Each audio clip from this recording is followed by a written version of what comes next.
너희는 여호와께 대하여 무엇을 꾀하느냐? 그가 온전히 멸하시리니 재난이 다시 일어나지 아니하리라.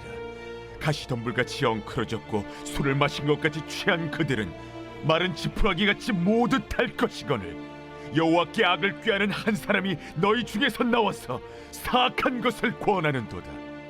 여호와께서 이같이 말씀하시기를 그들이 비록 강하고 많을지라도 반드시 멸절을 당하리니 그가 없어지리라. 내가 전에는 너를 괴롭혔으나 다시는 너를 괴롭히지 아니할 것이라. 이제 내게 지운 그의 멍에를 내가 깨뜨리고 내 결박을 끊으리라. 나 여호와가 내게 대하여 명령하였나니 내 이름이 다시는 전파되지 않을 것이라. 내가 내 신들의 집에서 새긴 우상과 부은 우상을 멸절하며 내 무덤을 준비하리니 이는 내가 쓸모없게 되었습니다. 볼지어다, 아름다운 소식을 알리고 화평을 전하는 자의 발이 산 위에 있도다. 유다야, 내 절기를 지키고 내 서원을 갚을지어다. 악인이 진멸되었으니 그가 다시는 내 가운데로 통행하지 아니하리로다 하시니라. 우리 사랑하는 브릿지 가족 여러분, 그리고 오늘도 함께 말씀의 자리를 지켜가시는 소중한 성도 여러분, 2026년 우리 6월 26일 금요일 우리 나훔서 1장 9절에서 15절의 말씀을 중심으로 하나님을 방어할 수 있는 전략은 아무것도 없습니다 라고 하는 제목하에 오늘 주신 말씀 같이 한번 큐티하기를 원합니다. 우리가 성경을 읽다 보면 하나님의 본성에 대해서 접할 때가 굉장히 많은데요, 아마 많은 분들이 하나님의 본성하면 사랑이다라고 생각을 하실 겁니다. 물론 맞습니다. 하나님은 사랑이시기 때문에 그렇습니다. 자, 그럼에도 불구하고 하나님은 사랑이라고 하는 이 성향 하나만 가지고 계신 것이 아니라 그 사랑이 진정한 사랑으로 표현되어질 수 있도록 굉장히 많은 다양한 그런 성품을 또 내포하고 계신 것을 보게 됩니다. 그래서 여러분, 어떤 의미로 본다면 하나님이 사랑이시다라고 하는 것을 깊이 경험하기 위해 하나님이 가지고 계시는 또 다른 성향과 성품도 우리가 잘 이해하고 또 경험하면서 살아야 되는 바로 그러한 이유도 여기에 있지 않나 생각이 됩니다. 여러분, 세상에서 가장 무서운 것은 무엇이냐면요, 바로 진노하는 하나님을 만나는 것입니다. 여러분, 우리가 신앙생활을 하고 주님 앞에 서는 그 순간까지 반드시 피해야 될 만남이 있다면 그것은 바로 진노하시는 하나님을 만나는 이 만남만큼은 피해야 되는 겁니다. 내가 진노하시는 하나님을 만나서는 안 되고요, 내 배우자나 또 내 자녀들이나 내 부모가 하나님을 만나도 정말로 사랑의 하나님, 용서의 하나님, 인내의 하나님을 만나야지 진노하시는 하나님을 만나면 안 된다라는 이야기입니다. 우리가 계속해서 나훔서를 큐티하다가 우리가 놓치지 말아야 할 굉장히 중요한 것들은 바로 이런 겁니다. 하나님에 대한 깊은 경외심을 우리가 느낄 수 있어야 되고요, 나훔서를 큐티하면서 하나님에 대한 긴장감이 내 안에 사라졌다면, 죄에 대한 경각심이 내 안에서 발동하지 않는다면 우리가 나훔서를 제대로 큐티했다라고 볼 수 없을 것입니다. 오늘 우리가 함께 다루게 될 9절부터 15절의 말씀에 반복적으로 등장하는 굉장히 진노하시는 하나님의 성향을 표현하는 단어가 하나 있는데 그게 바로 뭐냐면 멸하다라는 겁니다. 자, 9절에도 온전히 멸하시리라, 12절에도 반드시 멸절당하리니, 자, 멸한다라고 하는 이 단어가 어디에서 그 의미가 왔냐면 바로 구약에 있는 5가지 제사 중에 번제라고 하는 제사로부터 이 멸한다라고 하는 이미지, 이 단어가 생겨나게 되고 그 모습이 이제 상상이 되어지는 거죠. 여러분, 번제라고 하는 제사가 어떤 제사입니까?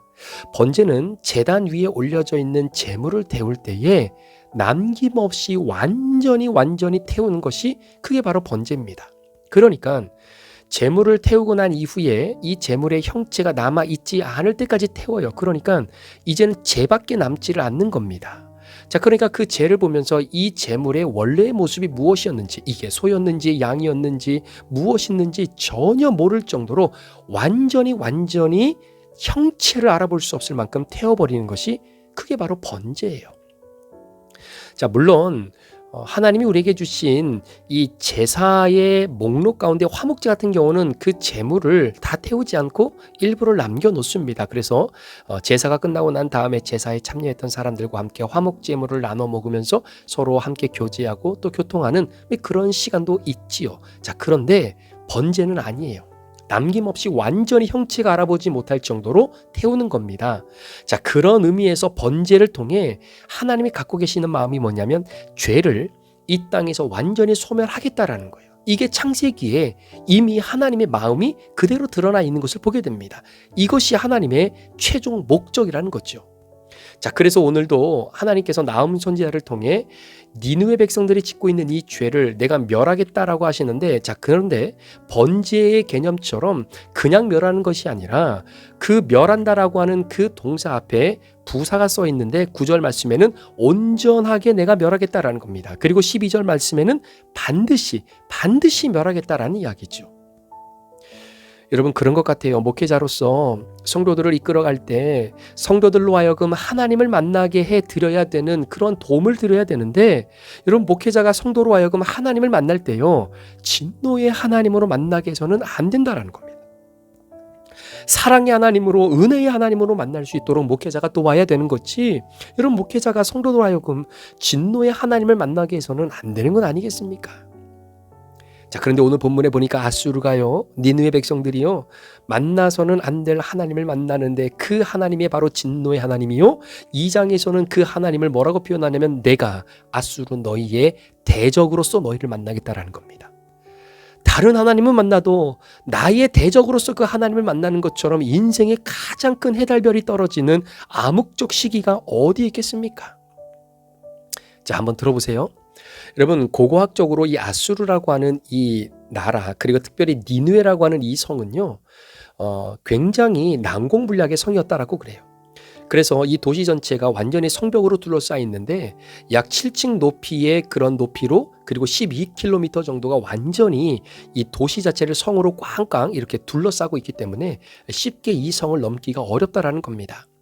자, 그런데 이런 성도 굉장히 이 수도를 보호하는 측면에서 굉장히 중요한 역할을 하지만, 더 중요한 것, 더 난공불락이라고 말했던 것은 뭐냐면 바로 이 지상과 그리고 이 성 주변을 물길을 냈는 거예요. 그래서 웅덩이를 파는데, 제가 웅덩이라고 표현했지만 여러분 어떻게 생각하시면 되냐면 그냥 깊은 강이라고 생각하시면 됩니다.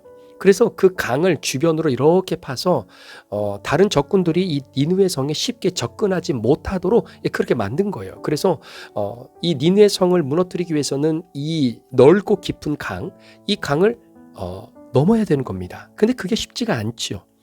그렇기 때문에 이 니느웨 성을 무너뜨릴 수 있는 한 가지 방법이 있다면, 그것은 이 물 깊은 강 바깥쪽에서 대포를 쏴가지고 이 성을 무너뜨리는데, 그때 당시에 여러분 화약이 어디 있겠습니까? 없다라는 거죠.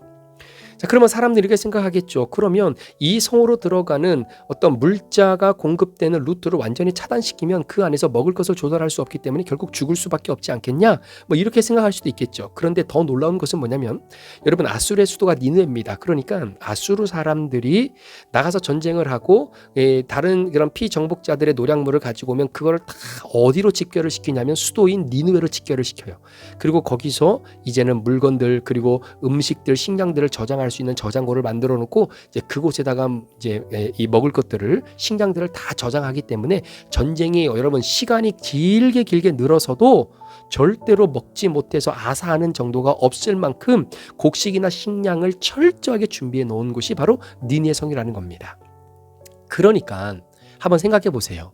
그런 상황에서 니느웨 백성들이 가만히 보니까, 아니 도대체 하나님이 어떤 하나님인데, 아니 그 하나님의 능력이 얼마나 대단한데, 좋아, 그렇다면 하나님이 우리의 대적이 되신다고? 자, 그러면 어디 한번 우리 니느웨 성을 무너뜨려 보십시오. 이러고 나오는 겁니다. 이러고 나오는 거예요.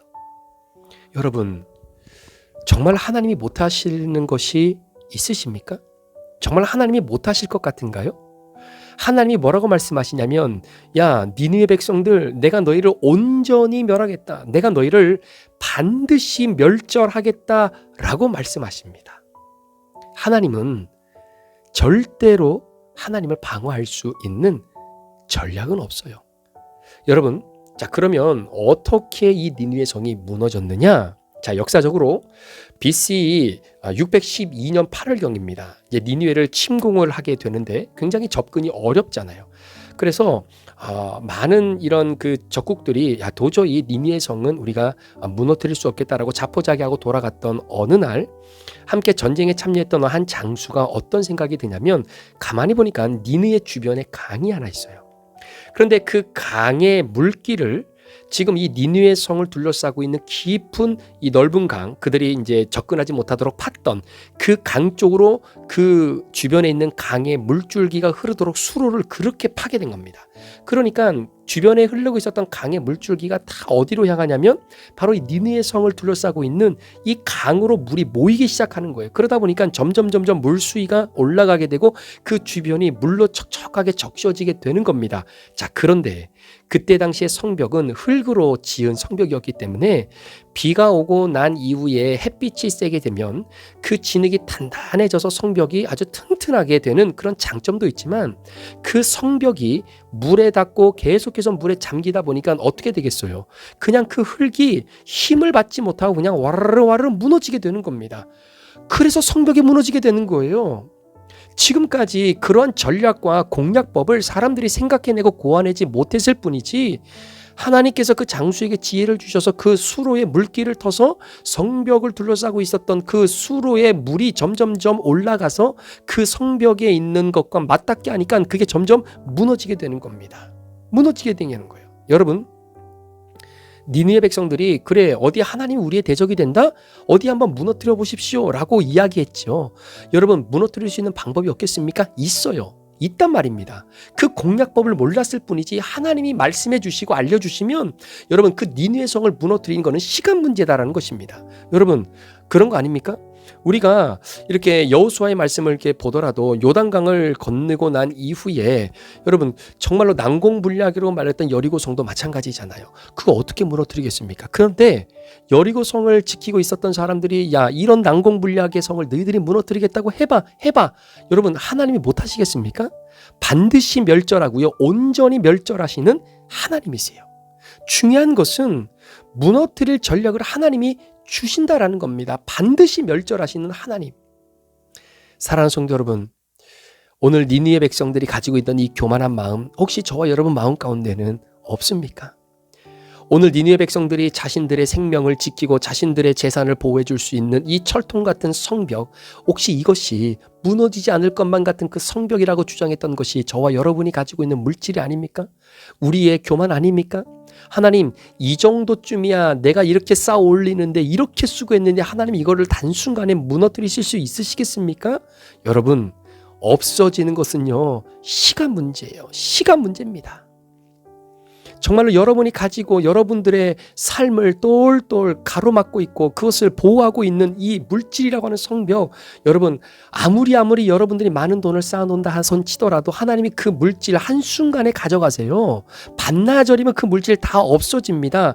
만약에 그 반나절 동안 그 물질을 다 없애지 않으신다면 하나님이 여러분들을 데려가시는 거예요. 나를 데려가시는 거예요. 그러면 그 물질이 무슨 의미가 있겠습니까? 여러분, 오늘 제가 여러분과 좀 나누고 싶은 말씀은 하나님이 나의 대적이 되시면 안 돼요. 하나님이 나의 대적이 되시면 절대로 안 되는 겁니다. 자, 그렇다면 왜 아수르가 하나님과 대적의 관계를 맺을 수밖에 없었는가? 왜 아수르가 대적의 하나님을 대적으로 맞이할 수밖에 없었는가? 자, 그 이유만 말씀드리고 오늘 말씀을 좀 정리하려고 하는데요. 자, 9절의 말씀해 보니까 너희는 여호와께 대하여 무엇을 꾀하느냐? 그가 온전히 멸하시리니 재난이 다시 일어나지 아니하리라. 자, 여기서 보시면 무엇을 꾀하느냐라고 할 때 이 꾀하다라고 하는 단어가 나오는데 이 꾀하느냐라고 하는 단어가 자기, 그러니까 니느웨 백성들 안에 있는 인격 속에 있는 거짓말을 이야기하는 거예요. 어떤 순간을 모면하기 위해 그때 그 상황에서 사용하는 어떤 모략과 지략이라고 하는 차원이 아니라 그냥 삶 자체가, 인격 자체가 완전히 거짓말과 약속을 이행하지 않는 것으로 완전히 덧입혀져 있는 그러한 사람들이다라는 거예요. 그런 개념이다라는 겁니다. 여러분, 아수르라고 하는 이 나라가 그런 나라예요.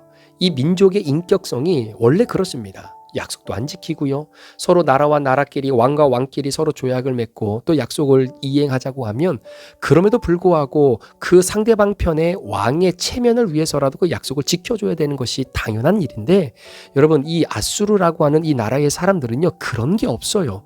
그냥 무차별한 것입니다. 그래서 자신들의 인격 안에는 늘 거짓말 그리고 늘 남을 속이는 이러한 것들이 아예 그냥 몸에 배어있는 사람들이다라고 생각을 하시면 돼요. 여러분 예를 들어 여러분 히스기야가 이스라엘 남왕국 유다의 왕으로 있은 지 14년째가 되었을 때 아수르와 전쟁을 하게 됩니다. 그때 사네립이 남유다를 침공하기 위해서 라기스에다가 진을 치지 않습니까?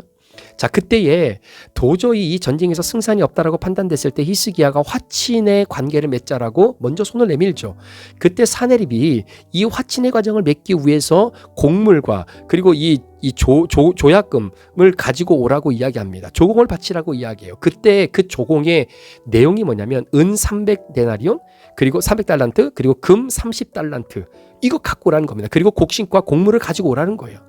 자, 그런데 히스기야가 이 화친을 맺기 위해서 금을 모으는데 이만큼의 금이 어디 있겠습니까? 그래서 어떻게 합니까? 성전 기둥을 입히고 있었던 금까지 싹 다 벗겨다가 결국 이 화친 정책을 맺기 위해서 그대로 그 요구를 다 들어주잖아요. 그럼 어떻게 해야 됩니까? 그렇게 요구를 들어줬으면 뭐 화친 관계를 좀 맺고 어떤 방법을 좀 모색해야 되는데 곡물과 금과 은은 싹 다 받고 입 싹 다 씻고 그리고 남유다를 침공하잖아요. 이게 아수르 민족의 인격성이다라는 겁니다. 마찬가지예요. 저와 여러분의 인격 안에 하나님을 대적으로 만들 수밖에 없는 우리 안에 내재되어 있는 우리의 속임수, 우리의 거짓, 우리의 죄악들 여러분 이거 하나님 앞에 철저하게 내려놓지 않으면 이것 때문에 아수르가 하나님과 대적관계가 되었던 것처럼 우리도 하나님과 대적관계가 되어질 수 있는 요소들이 너무나 많다라는 겁니다. 그 모든 것들을 철저하게 내려놓고 우상을 멸절하고 그리고 하나님과 대적의 관계가 아니라 하나님 앞에 철저하게 엎드려 주님이 나의 도움이 되시고 산성이 되시는 그 하나님으로 우리가 만날 수 있어야 되는 것이죠. 그러니까 오늘 아수르 백성들 특별히 이 니느웨 백성들이 가지고 있었던 교만 우리 이렇게 난공불락의 성을 갖고 있는데 하나님 어디 한번 무너뜨려 보세요. 혹시 그 니느웨 성과 같이 견줄 수 있는 것들이 여러분 가운데 있습니까? 그게 물질이 됐던 건강이 됐던 성공이 됐던 자녀가 됐던 무엇이 됐던 하나님 저 이 정도만 있으면 됩니다. 굳이 하나님이 도와주지 않으셔도 됩니다. 라고 하는 우리의 교만 때문에 하나님을 만날 그 하나님이 우리의 대적이 되는 하나님이 되어서 안 됩니다. 여러분 하나님을 방어할 수 있는 전략은 단 하나도 없습니다. 그걸 기억하셔야 돼요. 하나님은 하시면 반드시 하십니다. 멸절하시면 온전히 멸절하시고 반드시 멸절하시는 하나님이시다라는 거죠. 그 하나님을 대적으로 만난 하나님이 아니라 사랑의 하나님, 인내의 하나님, 은혜의 하나님으로 만나는 그런 복된 하루가 오늘 우리 가운데 펼쳐질 수 있기를 예수님의 이름으로 간절히 축원합니다. 기도하시겠습니다. 하나님 아버지, 우리 사랑하는 귀한 성도들, 오늘 하나님을 대적으로 만나는 것이 아니라 은혜와 사랑과 인내의 하나님으로 만나는 축복이 있게 하여 주옵소서. 오늘 니느웨 백성들처럼 난공불락이라고 자만했던 그 성의 그 성벽이 혹시 나에게는 무엇인지 그것 때문에 내가 하나님을 의지하고 그 하나님을 온전히 붙잡는 데 방해가 되고 있다면 하나님 하루속히 깨닫고 그 모든 것을 주님 앞에 내려놓고 주님께 나가는 우리 믿음의 귀한 성도들 되게 하여 주옵소서. 감사를 드리며 예수 그리스도의 존귀하신 이름으로 축복하며 기도합니다. 아멘.